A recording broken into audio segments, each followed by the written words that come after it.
अभी आप देख रहे हैं ना, बारिश का मौसम है, तो बारिश के मौसम में आप जानते हैं कि आउटडोर ट्रेनिंग पॉसिबिलिटी थोड़ी सी कम हो जाती है, क्योंकि जब बारिश होती है तो ग्राउंड में पानी भरा रहता है, ग्राउंड गीला रहता है।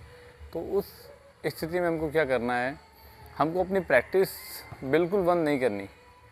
हमको जितना भी ग्राउंड में एरिया मिलता है उसमें, या फिर अपने घर पे या छत के ऊपर आपको कहीं पे भी थोड़ा सा एरिया मिल जाए, तो उसमें क्या होता है कि आपका एक कंटिन्यूटी ब्रेक नहीं होती, जिससे कि क्या है, अभी अब बारिश के मौसम के तुरंत बाद आपके ट्रायल्स, बोर्ड ट्रॉफ़ी के ट्रायल जो होते हैं अंडर 14, 16, वो सारे आपके ट्रायल मैचेस शुरू हो जाएंगे। आपका school games federation of India SGFI, उसका आपका गेम्स अभी शुरू होने वाले हैं। बारिश जैसे ही ख़त्म होगी सारे गेम्स शुरू हो जाएंगे। अगर आपने प्रैक्टिस ब्रेक किया तो उसमें क्या रहता है, फिर आपका एक फ़्लो ख़त्म होगा, उससे आपको परफॉर्मेंस पे एक इफ़ेक्ट पड़ेगा। तो मैं नहीं चाहता कि आपने पूरे साल मेहनत किया है और लास्ट टाइम पे जब आपका ट्रायल्स या आपका गेम्स आने वाले हैं तो उसमें आप फिर कहीं भी आपको परफॉर्मेंस कम हो। इसीलिए मैं चाहता हूँ कि आप सभी अपने घर पे भी मेहनत कर सकते हैं और रेगुलर आप वीडियोस बना के मुझे भेज सकते हैं, क्योंकि आपका परफॉर्मेंस अगर ब्रेक होता है, आपका परफॉर्मेंस डाउन होता है, तो उसमें कहीं ना कहीं परेशानी हमको भी होती है, क्योंकि पूरे टाइम आप पे मेहनत किया है। जब आपका रिजल्ट देने का टाइम आया, जब आपका एग्ज़ाम का टाइम आया, तो फिर आपका प्रैक्टिस की वजह से जब परफॉर्मेंस डाउन होता है तो एक परेशानी तो होती है।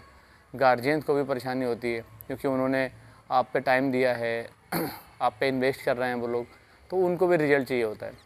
इसीलिए आप सभी जितने भी बच्चे हैं सारे सिंसियर हैं, तो कोशिश करें कि अपना प्रैक्टिस कंटिन्यू रखें।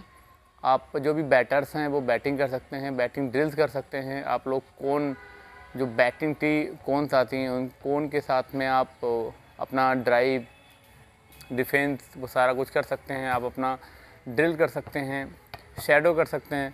और जो बॉलर्स हैं वो भी अपना आर्म स्विंग, अपना कहीं पे भी थोड़ा सा जगह मिल जाए तो उसमें अपना रनअप, अपना एक्शन फॉलो थ्रू या सिंगल विकेट, ग्राउंड में कहीं ना कहीं सिंगल विकेट के लिए थोड़ा सा एरिया मिल ही जाता है, तो उसमें कर सकते हैं। थोड़ा सा जो एरिया मिलेगा उसके बाद में फील्डिंग कर लिया, अपना एक्सरसाइज कर ली, कूल डाउन कर लिया। तो ये सारी चीज़ें जब भी आप प्रोफेशनल क्रिकेट में आते हैं तो उसमें आपको ये सारी चीज़ बहुत इंपॉर्टेंट होती है। आप लोग अभी अपना टाइम ख़राब नहीं कर सकते, क्योंकि ये बहुत इंपॉर्टेंट टाइम है आप सभी का, ये पीक टाइम है। तो सभी से मैं एक बात बोलना चाहूँगा सारे बच्चों से, क्योंकि आप जब प्रोफेशनली वर्क कर रहे हैं तो ये प्रोफेशनली ही फिर खेलें आप लोग। इसको ध्यान रखें, क्योंकि अभी कुछ समय के बाद ही आपके ट्रायल मैच है, जो ट्रायल्स आने वाले हैं, तो उसकी अब तैयारी करें। Thank you.